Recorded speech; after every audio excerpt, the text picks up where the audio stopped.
মহারাজ ধর্মগুপ্ত পরম ধার্মিক, দাতা প্রজাপালক দণ্ডদাতা। তার শাসনে সকল প্রজায় নিজের ধর্ম পালন করে, সবাই খুশি। মহারাজ ধর্মগুপ্তের খুব মৃগয়ার শখ ছিল। একদিন তিনি একটি উত্তম অশ্বে চড়ে বনে গেলেন। অপূর্ব শোভা, বহু সুন্দর সুন্দর গাছ, সুন্দর পাতা আর বহু তপস্বীদের বাস সেখানে। রাজা প্রায় সারাদিনই বনের মধ্যে ঘুরে বেড়ালেন, কোনো শিকার মিলল না। সন্ধ্যা হয়ে এলো। নিত্য দিনকার মতো রাজা এক স্থানে বসে সন্ধ্যায় গায়ত্রী জপ করলেন। তারপর দেখলেন ঘন অন্ধকার। এই অবস্থায় প্রাসাদে ফিরে যাওয়া যাবে না। গভীর অরণ্যে রাত্রি যাপনের ক্ষেত্রে আবার বাঘ সিংহের ভয়। কি করা যায় এখন? উপস্থিত বুদ্ধিতে উঠে পড়লেন একটা গাছের ওপর।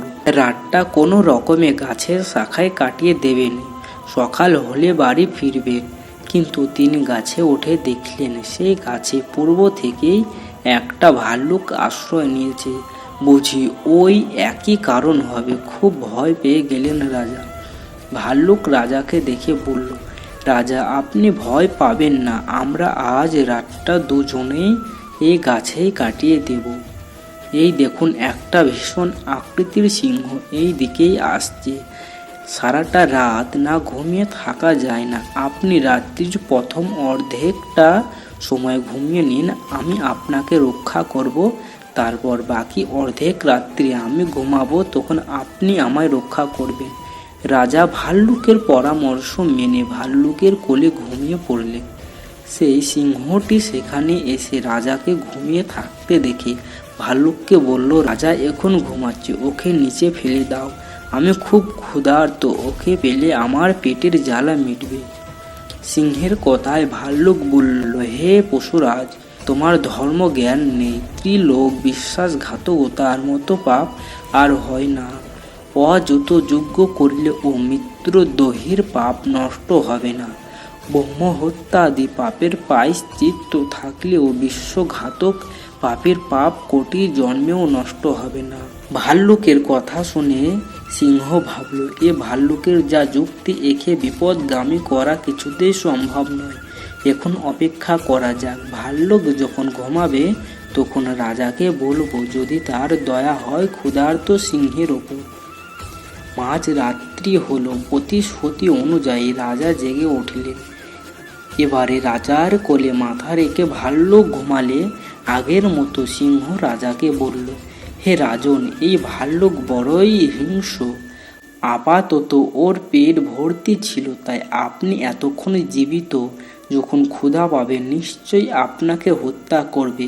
ওকে নিচে ফেলে দিন, আমার পেটের জ্বালা মিটুক। রাজা সিংহের কথা শুনে ভাবলেন, সিংহ ঠিক বলছে। তখন রাজা ঘুমন্ত ভাল্লুককে নিচে ফেলে দিলেন। কিন্তু ভাল্লুকটি গাছের ডাল ধরে কোনো রকমে আত্মরক্ষা করল। তারপর রাজার কাছে গিয়ে বলল, হে রাজন, আমি ভাল্লুক নই, আমি ভৃগু বংশজাত ধ্যান কাষ্ঠ। আমি ভাল্লুক রূপে আপনার কাছে এসেছি। আমি নিরপরাধ। তাছাড়া অর্ধেক রাত্রি আমি আপনাকে রক্ষা করেছি। তাহলে আপনি কেন আমাকে সিংহের মুখে ফেলে দিলেন? এখন আপনি আমার অভিশাপে উন্মত্ত হয়ে এই ধরাতলে বিচরণ করুন। তারপর সেই ধ্যান কাষ্ঠ সিংহকে বললেন, হে যক্ষ, তুমিও সিংহ নও। পূর্বে কুবেরের সচিব ছিলে তুমি, মহাযোগ্য। একদিন তুমি পত্নীর সঙ্গে ঘুরতে ঘুরতে মহর্ষি গৌতমের আশ্রমে গেলে। সেই সময় মুনিবর আশ্রমে ছিলেন না। তখন তুমি তার স্ত্রীর সঙ্গে রতিক্রিয়া করিলে। মুনিবর তোমাকে বিবস্ত্র দেখে অভিশাপ দিলেন, আজ থেকে তুমি সিংহ রূপ ধারণ করো। সেই অভিশাপের সঙ্গে সঙ্গেই তোমার এই রূপ। আগে তোমার নাম ছিল ভদ্র, কুবেরের মন্ত্রী ছিলে। তুমি মহাত্মা। কুবেরের যেমন ধার্মিক, তার অনুচরেরাও তেমন ধর্মশীল। আমি বনবাসী ঋষি, তুমি ধার্মিক হয়ে কেন আমাকে হিংসা করছো? আমি ধ্যান বলে সবই জেনেছি। ধ্যান কাষ্ঠের এমন কথা শোনার সঙ্গে সঙ্গে সেই সিংহ যক্ষ রূপ ধারণ করলেন। তারপর হাত জোর করে ধ্যান কাষ্ঠকে বললেন, আজ আমার সব কথাই মনে পড়েছে। মহর্ষি গৌতম আমাকে শাপ দেবার পর বলেছিলেন, যখন কোনো ভাল্লুক তোমাকে এ সংবাদ বলবে তখন তুমি আর স্বর্গধামে যক্ষ রূপে ফিরে আসবে। তারপর যক্ষ ভদ্র বিমানে চড়ে স্বর্গপানে চলে গেলেন। এদিকে উন্মত্ত রাজা নিজের রাজ্য ফিরে গেলে সকল প্রজা ও মন্ত্রীরা বড় আশ্চর্য হলো। এই উন্মত্ততা দূর করার কোনো উপায় কারোর জানা নেই। তাই মন্ত্রীগণ রাজাকে নিয়ে তার বাবার কাছে গেলেন। মহারাজ নন্দপুত্র ধর্মগুপ্তের হাতে রাজ্য দিয়ে রেবা নদীর তীরে তপস্যার জন্য আশ্রমে অবস্থান করেছিলেন। নন্দমুনি তখন পুত্র ধর্মগুপ্তকে উন্মত্ত দেখে চিন্তিত হলেন। তারপর তিনি মহাত্মা জৌমিনের কাছে গিয়ে পুত্রের সকল বৃত্তান্ত নিবেদন করলেন। মহর্ষি জৈমিনী ধ্যান যোগে সব জেনে বললেন, ঋষি ধ্যান কাষ্টের অভিশাপে ধর্মগুপ্তের এমন অবস্থা, এখন এর উন্মত্ততা নিবারণের উপায় বলছি।